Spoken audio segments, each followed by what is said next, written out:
Bueno, buenas tardes chicos. Retomamos un poco la parte teórica de la materia. Vamos a continuar ahora repasando algún aspecto más del muestreo, ¿sí? Recuerden que hasta el momento habíamos visto algún repaso de los conceptos del análisis de Fourier. En concreto, vimos una nueva forma de entenderlo como una proyección, ¿sí? Como usando el concepto de proyección y de producto interno, ¿sí? Donde empezamos viendo cómo justamente un punto en R2 podía proyectarse a sus bases ortonormales, que justamente generaban R2, y del mismo modo también pensamos a una señal que podía proyectarse a bases, pero que ya no eran vectores o versores, sino que en este caso eran funciones también. Y eso daba lugar a la transformada de Fourier, justamente, y pensarla como la proyección de una señal que yo quiero analizar a mis diferentes bases ortonormales, que en este caso, en el caso de Fourier, son senos y cosenos, ¿sí? Como particularidad vimos que justamente los senos, ¿sí?, tomaban frecuencias que eran múltiplos enteros del periodo fundamental, es decir, que íbamos a tener un periodo fundamental que era 1, ¿sí? 1 por omega t, después teníamos 2, 3, 4, ¿sí? En concreto ese 1, 2, 3, esa famosa K que figura en la DFT, que la vimos en la clase pasada. Bien, y por otro lado también vimos que los cosenos también jugaban su parte, y los cosenos jugaban su parte dentro de la exponencial compleja, ¿sí? Recordando la identidad de Euler. Entonces cuando proyectábamos nuestra señal a senos y cosenos, básicamente era porque estábamos multiplicando por una exponencial compleja. Muy bien. Justamente eso en ASIS lo vieron, tal vez lo vieron de otra forma, pero un poco acá lo que queríamos hacer es un poco el paralelo de lo que sería el álgebra geométrica más elemental, ¿sí?, de los espacios de R2 que son muy entendibles, y también algo que no cambia mucho porque el concepto de la proyección se mantiene. Entonces repensar un poco que cuando estamos haciendo un análisis de Fourier lo que estamos haciendo es una proyección de señales a un juego de bases, ¿sí? Y justamente una de las cosas que hablamos es que no es el único juego de bases que hay. Luego de haber visto algunas cuestiones de muestreo, justamente la DFT nos obliga a pensar que nuestra secuencia ya no es más, nuestra señal no es más continua en el tiempo, sino que ahora parte de una secuencia. Y una secuencia la podemos entender como una señal continua multiplicado también por un tren de pulsos continuos, ¿sí?, un tren de deltas, por ejemplo. Y bueno, analizando eso en la clase pasada llegamos a la DFT, ¿sí?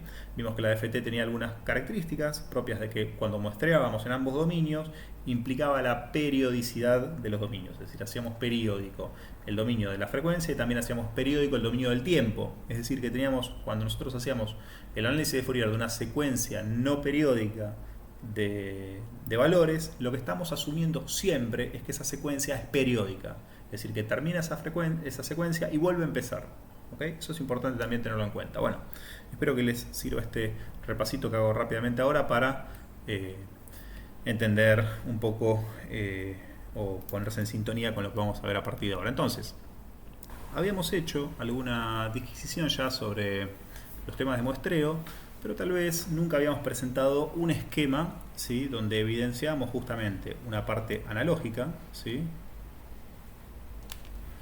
el conversor propiamente dicho, y por otro lado la necesidad de situar acá este dispositivo, que va a ser justamente un filtro pasabajo, ¿sí? Como justamente no habíamos hablado nada de esto, les propongo que empecemos por entender la necesidad de cada uno de estos elementos, ¿sí?, y de qué van a ser responsables. Entonces, en principio vamos a empezar hablando, dado que justamente venimos hablando de muestreo, vamos a empezar hablando de la necesidad del filtro anti-alias, que si bien es algo que ustedes seguramente ya lo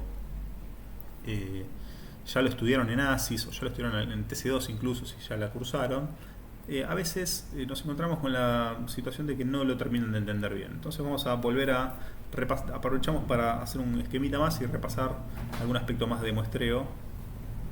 Entonces recordemos un poco, vamos a partir directamente de nuestra secuencia ya muestreada correctamente, ¿sí?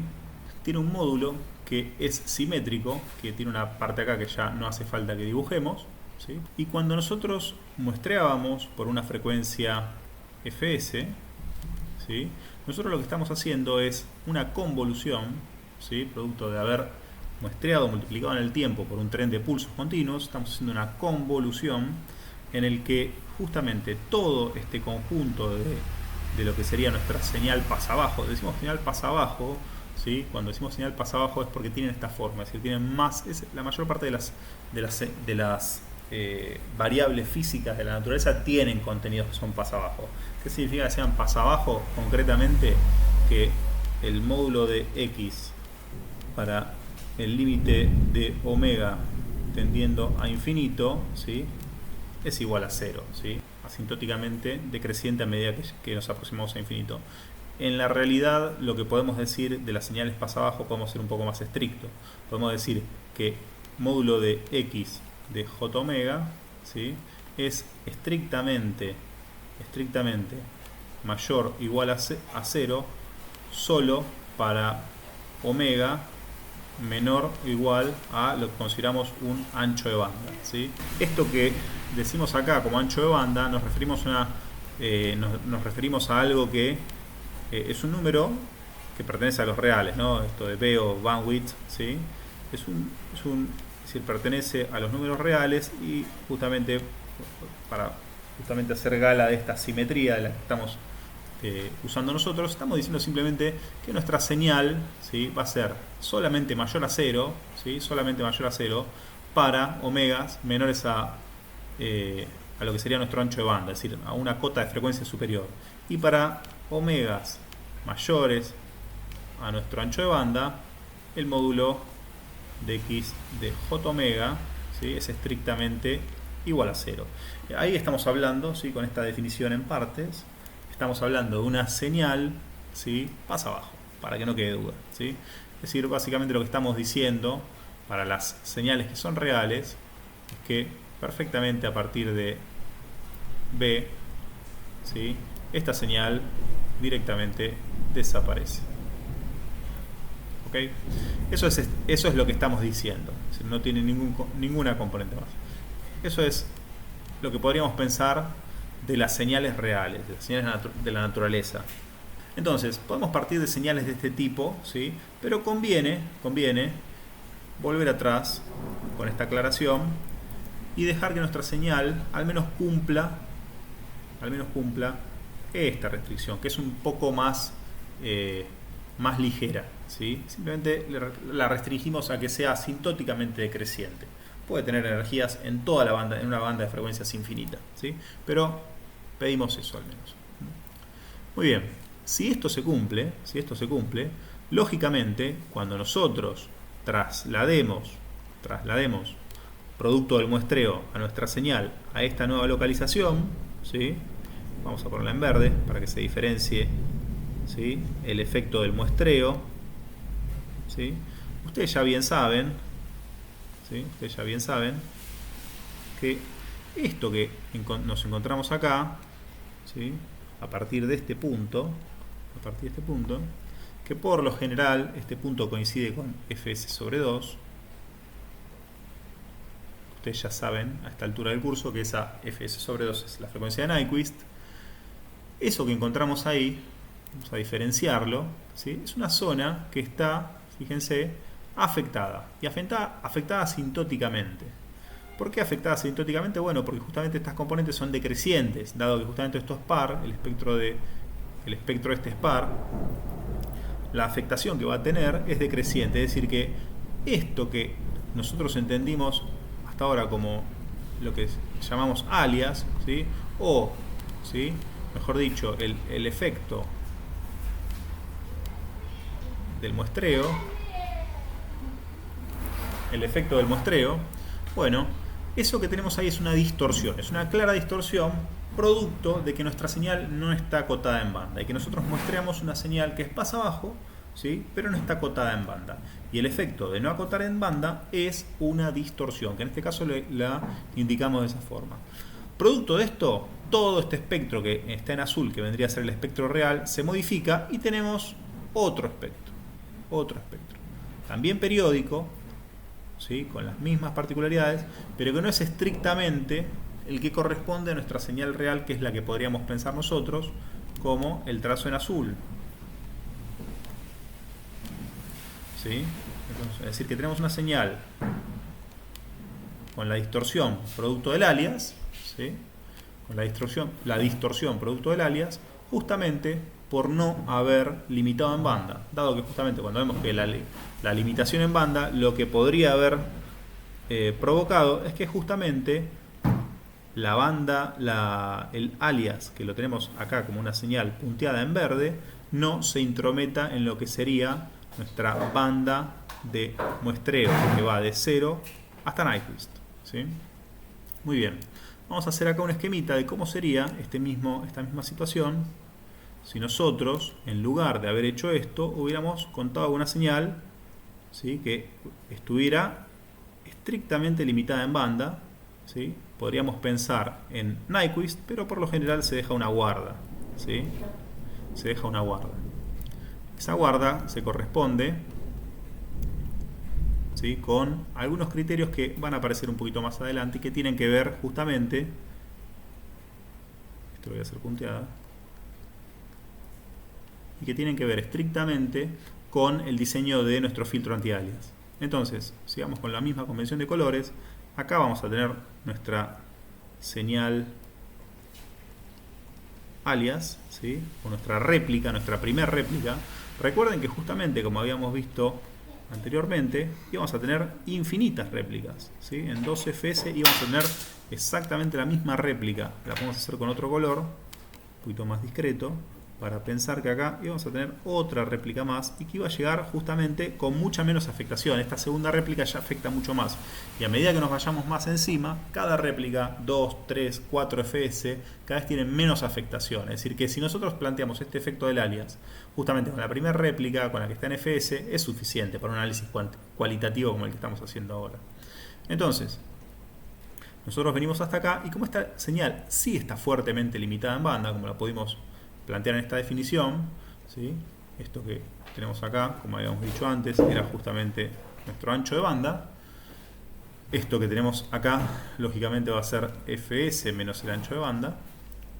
Entonces, en ese caso, sí podemos ver claramente que el efecto del alias no existe. Y si esta es nuestra señal real, nuestra señal muestreada y nuestra señal en lo que nosotros consideramos esta zona que está acá, desde 0 hasta Nyquist, ¿sí?, lo consideramos nuestro ancho de banda digital. Vemos que nuestro ancho de banda digital no tiene ninguna perturbación producto del alias. Absolutamente ninguna perturbación producto del alias. ¿Por qué? Porque nuestra señal ya cumple con ese criterio, con el criterio de que para frecuencias por encima del ancho de banda, la señal está absolutamente anulada, no tiene ninguna energía, ninguna componente de energía. Muy bien. Podría pasar lógicamente que una señal de las mismas características sea incorrectamente muestreada. Esto no lo había puesto arriba, pero es omega. Sea incorrectamente muestreada. En ese caso, obviamente, de nada sirve, ¿sí?, de nada sirve tener una señal limitada en energía, ¿sí?, hasta el bandwidth, porque justamente, supónganse que muestreamos incorrectamente, y mostrar incorrectamente tiene el efecto de que justamente nuestra señal, ¿sí?, está mucho más cerca, ¿sí?, nuestro Nyquist está mucho más cerca, posiblemente mucho antes de nuestra cota superior de energía, que es BW, nuestro ancho de banda. En ese caso, lo que estamos viendo es que, por ejemplo, nuestro Nyquist puede estar por acá, y nuestra fs puede estar acá, como lo marcamos. En ese caso, lo que vemos es que justamente la distorsión por alias, ¿sí?, va a estar afectando toda esta zona, ¿sí?, toda esta zona. Y lo que se dice es que esta zona está sujeta a lo que se llama distorsión.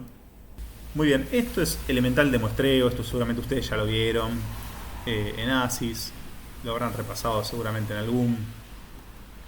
algún curso de TC2, de TC1, posiblemente cuando tuvieron que haber hecho un filtro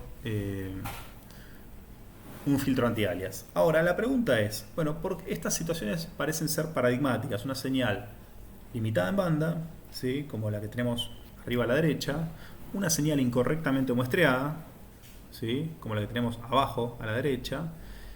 Y la pregunta es, bueno, supongámonos que la señal que tenemos abajo a la derecha no está muestreada mal a propósito, está mostrada mal o va a proceder a muestrearse incorrectamente debido a que tenemos una limitación tecnológica. Es decir, FS no puede ser tan alta como nosotros querramos, ¿sí?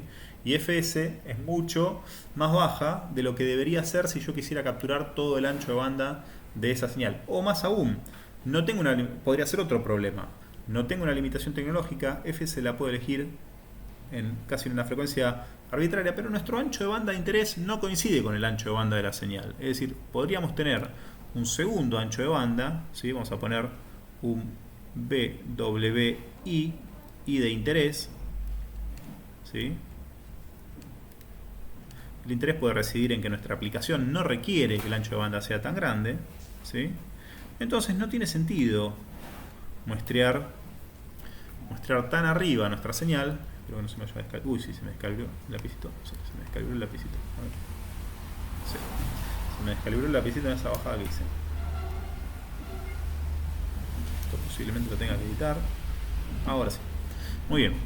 Entonces decíamos que nuestro ancho de banda de interés no tiene por qué coincidir con el ancho de banda de la señal.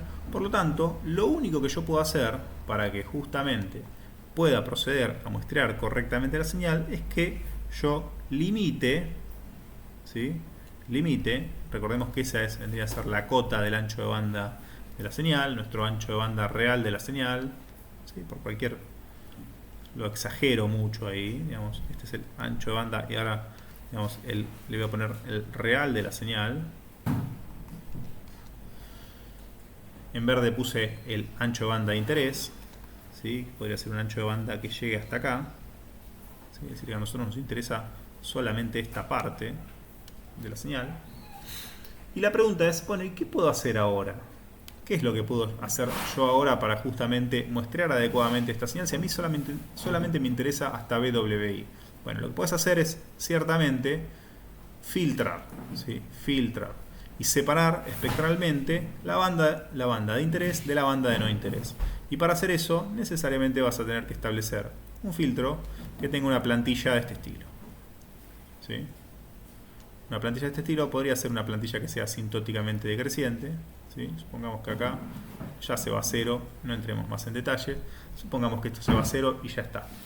¿Sí? Recuerden que acá siempre tenemos el módulo de X, que es la señal que estamos analizando. Entonces, este filtro que colocamos acá